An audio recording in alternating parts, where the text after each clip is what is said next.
Hi കൊച്ചുമക്കളെ, ഇന്ന് ടീച്ചറമ്മ പറഞ്ഞു തരാൻ പോകുന്ന കഥ ഒരു പാമ്പിൻ്റെയാണ്.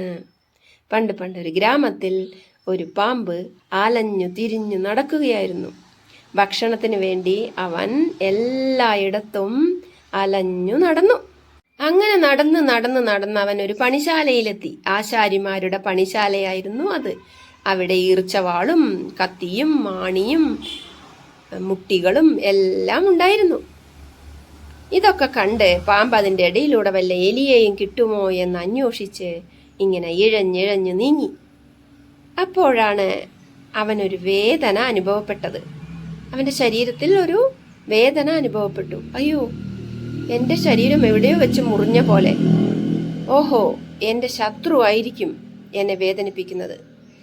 എന്നാ പിന്നെ ഞാൻ നിന്നെ മുറുക്കിക്കൊല്ലട്ടെ, വരിഞ്ഞു മുറുക്കിക്കൊല്ലട്ടെ എന്നും പറഞ്ഞ് അവൻ ശത്രുവാണെന്ന് തെറ്റിദ്ധരിച്ച് ഈർച്ചവാളിനെ പുണരാൻ തുടങ്ങി. എന്നിട്ട് കെട്ടി വരിയാൻ തുടങ്ങി.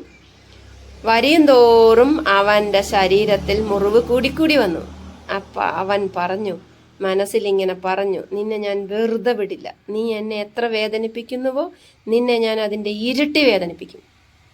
പ്രതികാരദാഹിയായ പക ഉള്ളിൽ വന്ന പാമ്പ് വരിഞ്ഞു മുറുക്കിക്കൊണ്ടേയിരുന്നു ഈർച്ചവാളിനെ. അറിയാമല്ലോ ഈർച്ചവാളിൻ്റെ മൂർച്ച. അവൻ്റെ ശരീരം മുറിഞ്ഞ് രക്തം വാർന്നൊഴുകാൻ തുടങ്ങി. എന്നാലും ഞാൻ വിടില്ല. ശത്രുവായ നിന്നെ ഞാൻ ഇല്ലാതാക്കിയിട്ടേ ഉള്ളൂ കാര്യം. അവൻ കൂടുതൽ ഇങ്ങനെ വരിഞ്ഞു മുറുക്കിയതും വയറ് കീറി അവൻ മരിച്ചുപോയി. പണിയൊക്കെ കഴിഞ്ഞു വന്ന ആശാരിമാര് രക്തം കണ്ട് ഇങ്ങനെ അത്ഭുതപ്പെട്ടു. എവിടെ നിന്നാണ് ഈ രക്തം വരുന്നത് എന്ന് ചിന്തിച്ച് അവരിങ്ങനെ നോക്കുമ്പോൾ പാമ്പതാ മരിച്ചു കിടക്കുന്നു. അവരുടെ ഈർച്ചവാളിൽ മുഴുവനായും ചോര ആയിരിക്കുന്നു. ഇത് എങ്ങനെ സംഭവിച്ചിട്ടുണ്ടാവും? അവരിങ്ങനെ ആലോചിച്ചു. അപ്പം അവർ തമ്മിൽ പറഞ്ഞു, ഈ പാമ്പ് നമ്മളെ കടിച്ചു കൊല്ലേണ്ടതായിരുന്നു. നമ്മൾ ചായ കുടിക്കാൻ പോയത് കൊണ്ട് മാത്രമാണ് രക്ഷപ്പെട്ടത്. ഇതിനെ ഞങ്ങൾ കുറച്ചു ദിവസമായി ഇവിടെ കാണുന്നുണ്ട്. ഇത് തൊടിയിലൂടെ എല്ലാം നടന്ന് ജീവികളെയെല്ലാം ഉപദ്രവിക്കുന്ന ഒരു പാമ്പാണ്.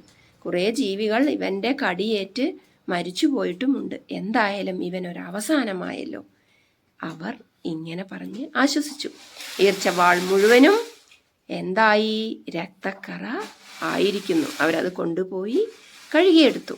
കൊച്ചുമക്കൾക്ക് ഈ കഥ ഇഷ്ടമായോ? എന്താണ് ഈ കഥ നമുക്ക് തരുന്ന ഗുണപാഠം? നമ്മളും ചില സമയത്തൊക്കെ ഇങ്ങനെയാണ് അല്ലേ?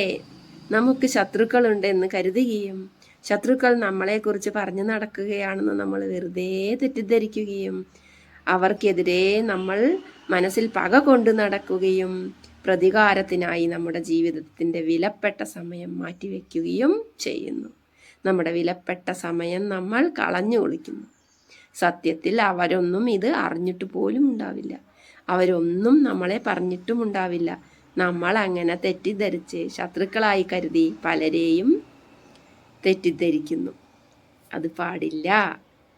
നമ്മൾ ദൈവത്തിൽ വിശ്വസിച്ചുകൊണ്ട് ആരെയും ഉപദ്രവിക്കാതെ ഉള്ളിലെ പ്രതികാരവും പകയുമെല്ലാം കളഞ്ഞ് നല്ലവരായി ഈ ഭൂമിയിൽ നമ്മുടെ കൊച്ചു ജീവിതം ആസ്വദിച്ച് ജീവിക്കണം. ഇതാണ് ഈ കഥയിൽ നിന്നും കിട്ടുന്ന വലിയ പാഠം. അപ്പൊ പാമ്പിൻ്റെ അവസ്ഥ പല സാഹചര്യങ്ങളിലും മനുഷ്യർക്കും ഉണ്ടാകുന്നുണ്ട്. കഥ ഇഷ്ടമായെങ്കിൽ ലൈക്ക് ചെയ്യൂ, ഷെയർ ചെയ്യൂ, കമൻറ്റ് ചെയ്യൂ, സബ്സ്ക്രൈബ് ചെയ്യൂ ചാനൽ. അടുത്ത കഥയുമായി ഉടൻ വരുന്നതാണ് നിങ്ങളുടെ സ്വന്തം ടീച്ചറമ്മ.